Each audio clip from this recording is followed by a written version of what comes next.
Hey, what's up? This is Clint with Small Town Creative, and you're back for another episode, and I'm so glad you joined us. Today I want to talk about how I got started making music or creating music. Since this channel is called Small Town Creative, I started playing guitar when I was 13 years old.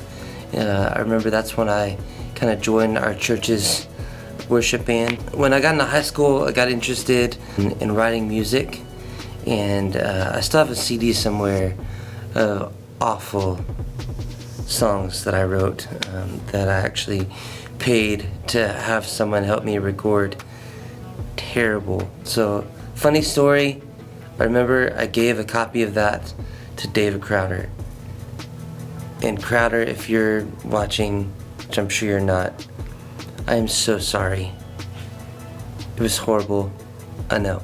I started doing that in high school, and then that kind of continued through college. I didn't do a whole lot in college. When my wife and I got married in 2008, we started making music together, and we started a band called The Northern Light. And again, we recorded some songs that were better than my first set of songs, but still not great, and I think you can still find that on Apple Music as well. But we started writing some songs together, and that continued for a while. We recorded a record together. When Laura and I moved here, we knew that we wanted to be creative and use the gifts that God had given us in our church. And for me, that was one of those things was songwriting. I was kind of leery about it. I wasn't sure how it would be received. We've been here over 10 years now, but when we first moved here, we didn't hardly know anybody. And so I remember a conversation with a friend of mine named Danny Whitehead. Danny, if you're watching this, I want to say thank you to you. I was playing a song for Danny that Lauren and I had written called Break Down the Walls when we were in Abilene, and then we brought it with us here to Big Spring. And I said, Danny, let me play the song. And so I played it for him, and he said, we should sing that song in church. I was really kind of reluctant. I was like, you sure? You think? He was like, yes, absolutely, we should do it in church. So I taught it to our team, and then we sang it in church a few weeks later. It was such a cool moment. People learned it and gravitated towards it, and we sang it for a little while at our church, and so I was super thankful for that. But that gave me the push that I needed to keep writing songs for our church. And so over the next several years, we wrote several songs. To this point, I want to say we've introduced like 12 songs to our church family that we've written and shared with our church. That's been really amazing. Fast forward a little farther in the story, somewhere around 2017, 2018, my friend Carrie moved back to Big Spring. He had lived here before and joined Spring Creek. And he told me when we met that he wrote songs as well. So I was super excited when he told me that. He played some songs for me, and he played one particular song for me called The Story.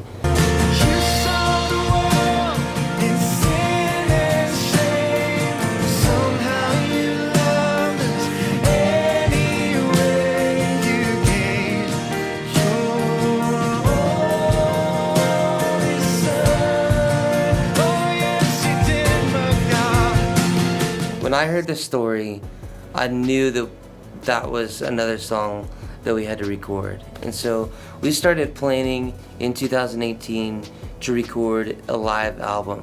I'd seen some videos of some other churches who had done some kind of simple live albums with the band playing in the round. And I was like, man, that would be such an awesome way to capture some of these songs we've written. So we did that, and it was awesome. And I was super excited for how those songs turned out. And we filmed them and recorded the audio for them, and then we shared them with our church.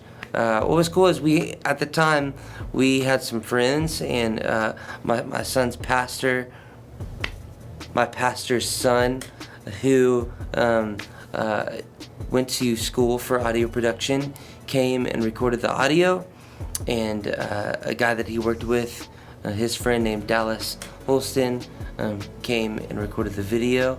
And so Spencer and Dallas came and recorded for us, and it was an awesome thing. It was a great beginning of a partnership, and so super thankful for them, because they helped propel us into what we're doing now. So we did 2 of those projects where we recorded songs with them, songs and videos with them. And so fast forward to 2021, and we recorded another song with Spencer, this time in the studio, in our studio here where we're at, called Never Run Dry. And that was our first real kind of studio project that we did. Actually, I take that back. We did some more stuff before in like 2016 that we'd recorded in the studio as well. I say studio. When I say studio, I really mean a room inside of our church. So we did that last year, or 2021. We recorded another song called Every Victory that's coming out soon, and then we've also got some more songs in the works. So that's how I got started in recording. Love to take you and show you the space that we did our first live recording at.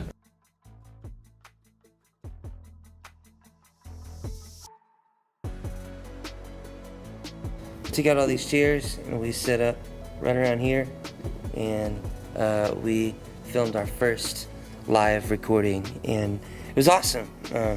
We had a blast, and we made it a night of worship, and several members from our church and friends and family came.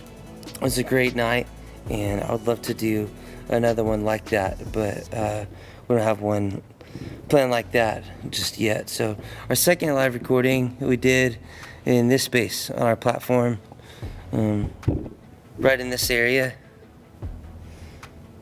right over here. So that's where we did our second recording. So both of our first 2 recordings, we didn't have a huge budget or even a whole bunch of gear. We actually used the soundboard in our sound booth, the Behringer X32. We plugged that up to a computer, and we recorded just what we captured from that. And so I want to just point that out, because you don't have to have a ton of gear to get started. And I hope as we do more videos like this, as we talk more about being a small town creative, that you'll realize that you can create with what you have. I am the world's worst at chasing more gear, and I'm going to talk about that in a future video. And wanting more gear and trying to do more things. But so what I've learned over the years of creating and of doing this is I can create music with what I have. And so I'm super thankful that I know that, I don't always have to have the next greatest thing. There's nothing wrong with getting new gear, and I've gotten some new gear even over the last year or so, and I hope to get more new gear, but it can't drive what I do, or I can't not create because I don't have a specific piece of gear. So I just wanted to tell you the story on how I got started, and I'm looking forward to talking more about creating music and what that looks like, how you can do it as someone who is a creative in a small town. So see you next time. Thanks for joining us. Peace out. Who says peace out anymore?